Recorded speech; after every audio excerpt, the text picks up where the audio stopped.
The ability to bring spirit and energy and excitement to this work of trying to heal our world, I think that's positivity to me.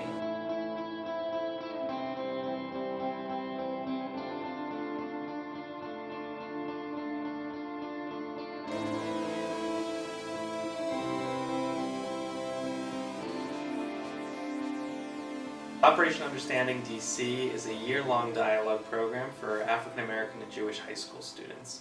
So each year we select 24 students, half are African American, half are Jewish, and they come from public schools, private schools, charter schools in DC, Maryland, and Virginia. And we spend 6 months, January to June, really diving into the heritage and histories of our people. So we have programming on Africa, Israel, slavery, the Holocaust, religion, spirituality, arts, culture, storytelling. And as we're doing that, we're also really starting to explore what are our stories. At our first retreat, we have a couple of weekend-long retreats throughout the year. We have the students look into one another's eyes and think about what are the lenses through which I see the world. We looked into each other's eyes and we'd say things like, well, look at that person and think about like their experiences and whatnot, or what they might be thinking of you, or what are you thinking of that person.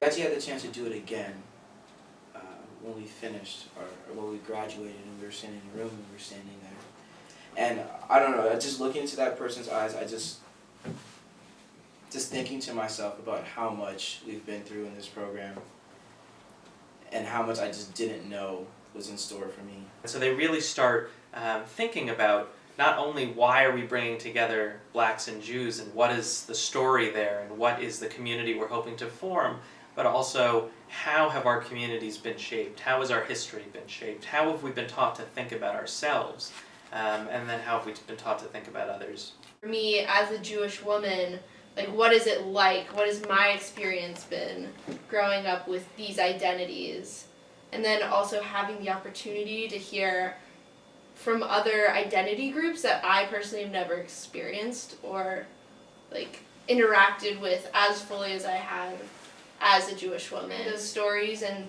having that be like one of the first activities we have to learn about the people that we're sharing this year with, and like having like a baseline, like this is who we are, here's what we're bringing to the table, I think was really powerful for me. So we spend 6 months doing that. We also do cultural exchanges. The students pair up with one another's families for Easter and Passover. We run a simultaneous parent program, so we do some meetings with the parents to have them talk about the same issues that the students talk about. In April, we have a civil rights retreat where we introduce the civil rights movement as a focal point of study. This was everything to some people. I mean, this is everything they knew. This was what, I mean, they literally devoted their lives to. I mean, even though like I knew people were killed in the civil rights movement, and it just never felt so real to me, and I just felt that I felt compelled that I had to do something. And do I know what I'm gonna like what I want to do? No, but I mean like I just sort of felt this was something that it just made me so sad that day. And all of that leads up to the centerpiece of our program, which is the Summer Journey. It's a 3.5-week journey that follows the path of the 1961 Freedom Riders.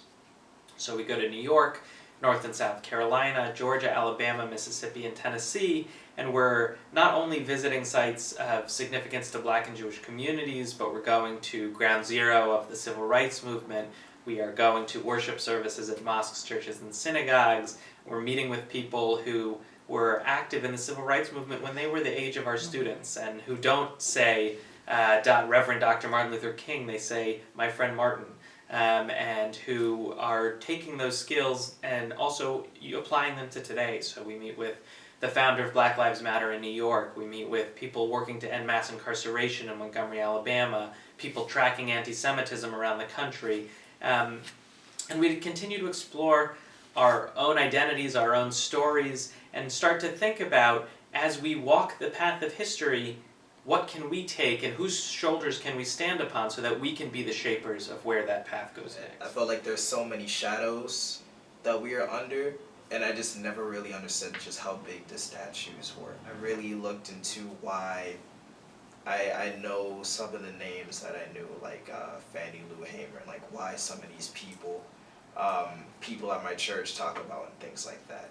It just never occurred to me why these things were important. Suddenly I knew, and like why I had to fight for it, like at Winston-Salem, and why it also felt so good to fight for it. Man, I lost my voice today. It was fantastic, just yelling at the top of our lungs for people to have voting rights. It was awesome to live up to that shadow.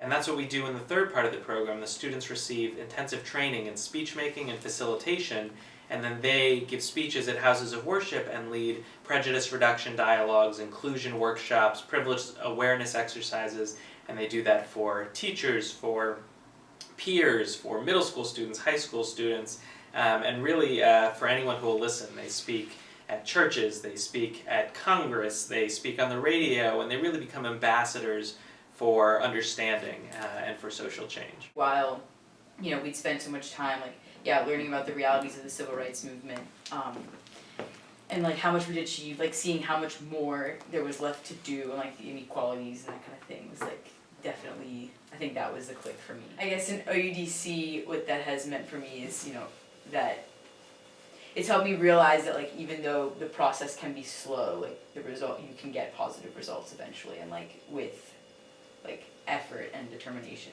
you can get somewhere. And they bring this optimism and hope and joy to talking about issues of privilege, to talking about power, to talking about oppression. And so for me, even more so than the amazing places they go and the amazing people they meet with, watching those relationships form and transform the students is, I think, what's most special to me. The way OUDC has helped me spread positivity, I think it's just the way it's taught me to recognize the value in diversity, just like everyone, diversity of opinion, diversity of perspectives, diversity of character, I think being able to recognize and appreciate that and actively seek it is probably how I think of OUDC has helped me spread my positivity. So when I was in high school, I was a participant in Operation Understanding DC, and just like our 20 years worth of alumni, I went through the program. It was transformative for me. I built lasting relationships, and I really developed not only the skills in facilitation and dialogue work, but the passion for it. And our alumni have taken the values of OUDC and this commitment to social justice, and they've taken it into the business world. They've taken it into the clergy. They've taken it into politics. They've taken it into journalism. And for our students to see that, and to see that no matter their interests, social justice can be a part of it, I think that's really important, and really helps them to use the skills they gain in OUDC after they leave the program.